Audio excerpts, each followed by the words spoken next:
दोस्तों, इस समय मैं दिल्ली के कनॉट प्लेस में हूँ, जो दिल्ली का दिल कहा जाता है। और दिल्ली इस समय सुर्खियों में, क्योंकि जिस तरह देश भर में सीएए का मुद्दा गरमाया हुआ है। सीएए के मुद्दे पे जिस तरीके से बातचीत चल रही है, जिस तरह से विपक्षी पार्टियां सीएए के मुद्दे को भुना रही है और कह रही है कि देश के हित में नहीं है। सीधा जनता से जुड़ के ही जानेंगे कि क्या वो भी यही सोचते हैं कि जैसा अरविंद केजरीवाल बोल रहे हैं। नाम है सर आपका? महेंद्र सिंह राजपूत। आपका क्या मानना है जिस तरीके से अरविंद केजरीवाल मुखर होकर सीएए का विरोध कर रहे हैं और कह रहे हैं कि जो तीनों देश से जो लोग आ रहे हैं, जो आएंगे, जिससे देश में लॉ एंड ऑर्डर की स्थिति खराब हो जाएगी और यहाँ पे बहुत सारी समस्या पैदा हो जाएंगी। देखो, हिंदुस्तान को मजबूत बनाने के लिए जो नीति मोदी साहब लाए, वो नीतियों के केजरीवाल उसके खिलाफ ही रहे हैं।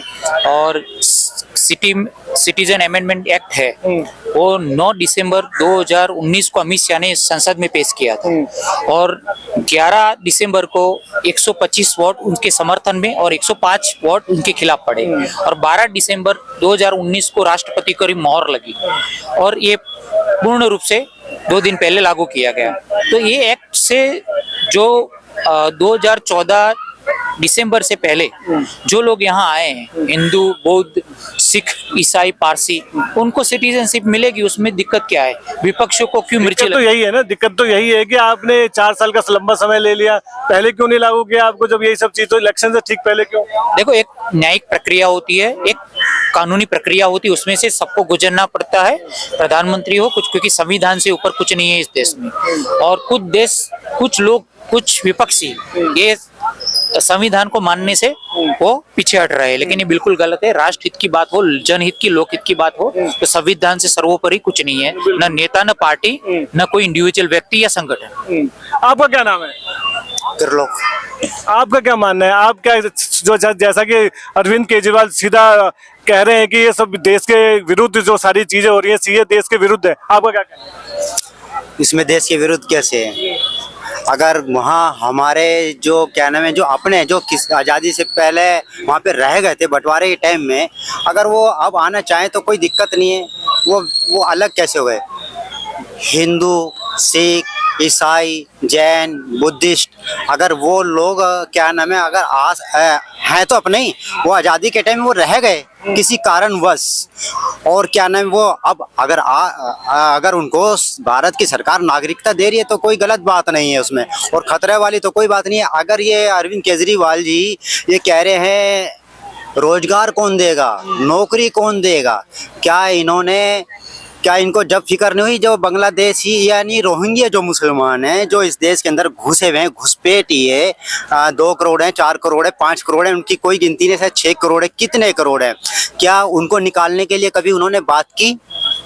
अगर उनको बेरोजगारी का, महंगाई का इतना ही ख्याल था तो क्या उनको निकालने के लिए कोई बात करी? कभी बात करी? नहीं करी, बल्कि उनको और बसाया।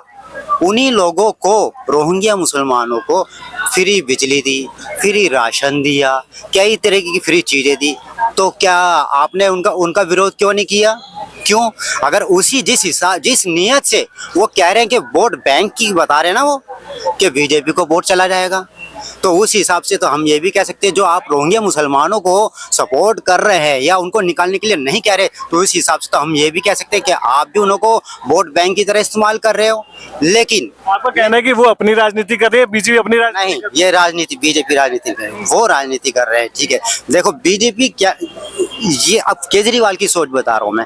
केजरीवाल सिर्फ अपने को राजनीति क्या फायदे के लिए, अपने को राजनीतिक फायदा पहुंचाने के लिए क्या नाम है वो उनको आने से मना कर रहा है, उनको आने से मना कर रहा है कि वो नहीं आने चाहिए।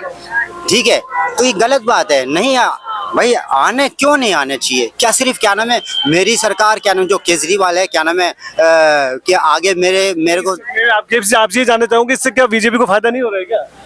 एक बीजेपी 2 ही मुद्दे पे वोट मिलने, धूमिकरण के लिए इस समय काम नहीं कर रही। 2 ही मुद्दे पे वोट मिलने वाले हैं, मोदी जी का काम और राम का नाम। तीसरा कोई मुद्दा ही नहीं है। 24 लोकसभा में राजनीति का रंग और रूप बदलने जा रहा है। रंग भगवा और रूप भाजपा का। नीतीश कुमार समझ गए तो आ गए, और समझदार नेता भी आ रहे हैं। और विपक्षी जैसे जातियां प्रजातियां लुप्त होती है, ऐसे लुप्त हो जाएंगे। 24 चुनाव के बाद तो दिखेंगे भी नहीं। चलिए, और लोगों से बात, एक आपसे भी जुड़ूंगा एक बार। सर, आपसे बात, क्या नाम है आपका? मेरा नाम कैलाश खन्ना करना है। तो खन्ना साहब, आपको क्या लगता है, आप इसके इस नियम के किस सीए के साथ हैं या इसके अगेंस्ट?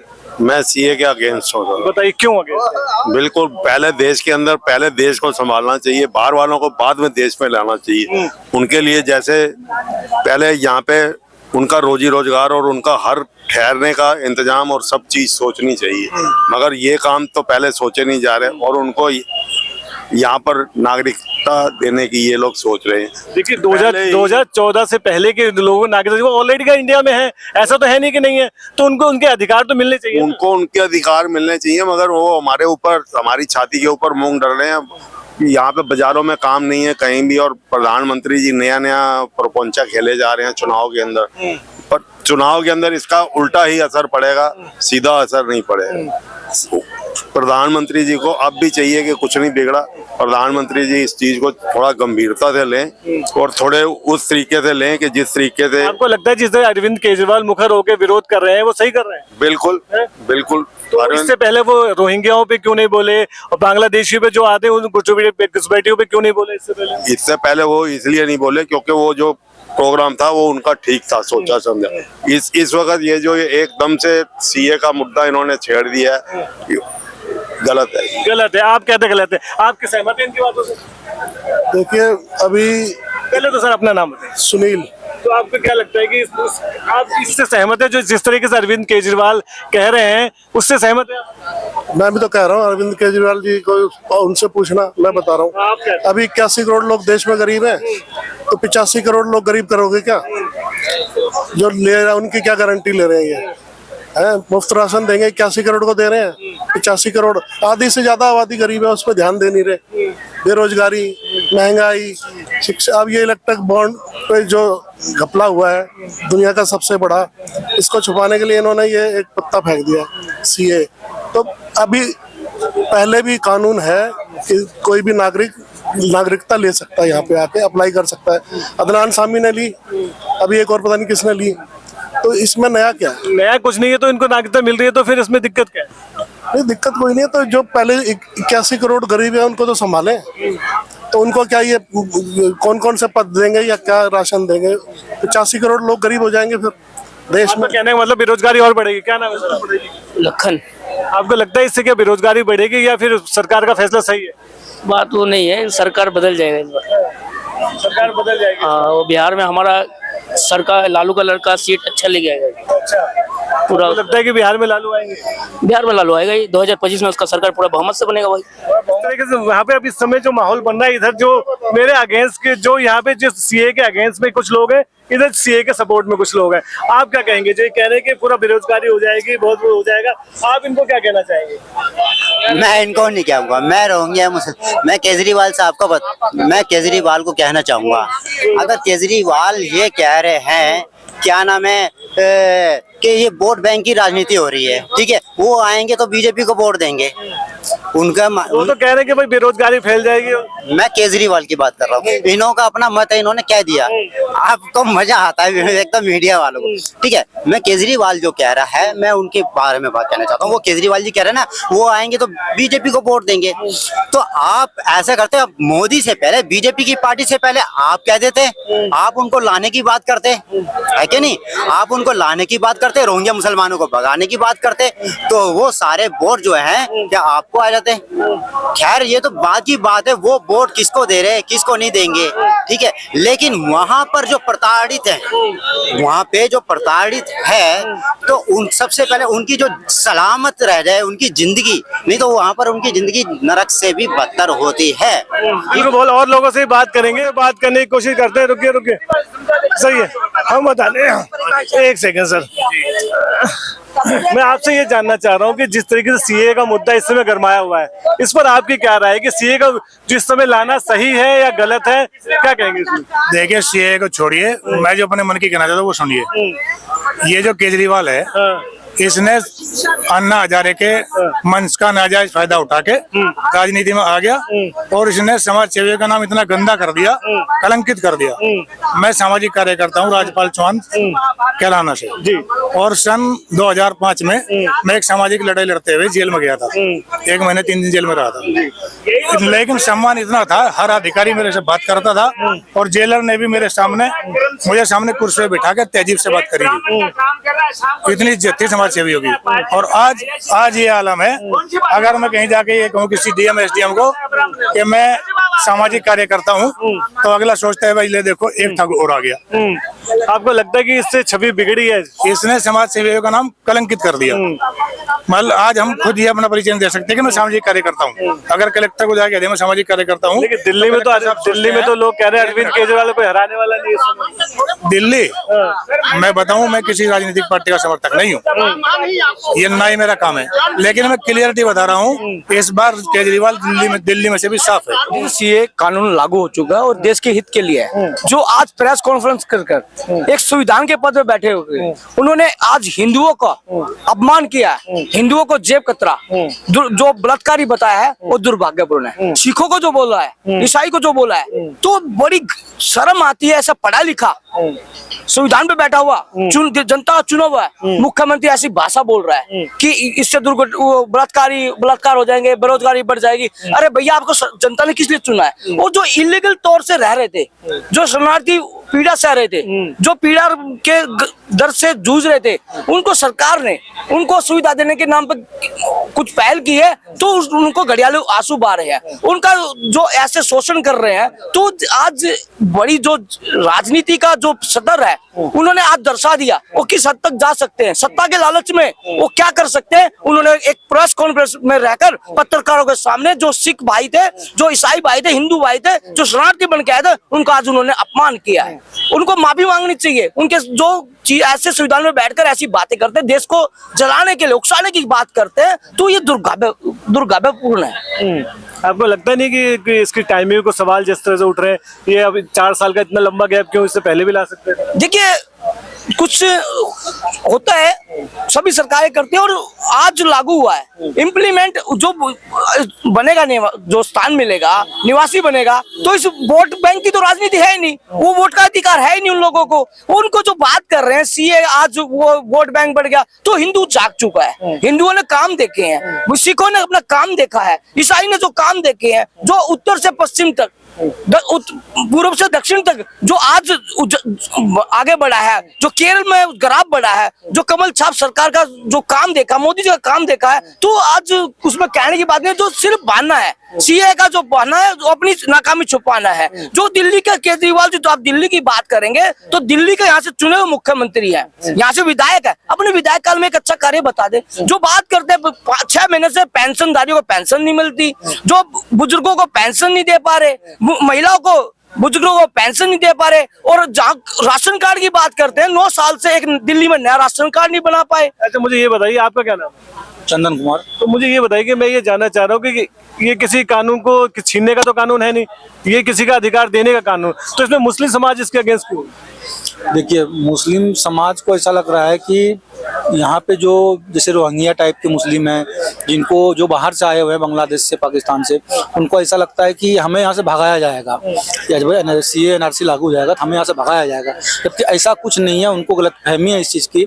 जबकि सीए एनआरसी इसलिए तो होता है कि जो कि बाहर देश से शरणार्थी है, जैसे बांग्लादेश से, पाकिस्तान से, इधर आए हुए नेपाल से, तो उनको यहाँ पे नागरिकता दी जाएगी, ना कि ली जाएगी किसी की।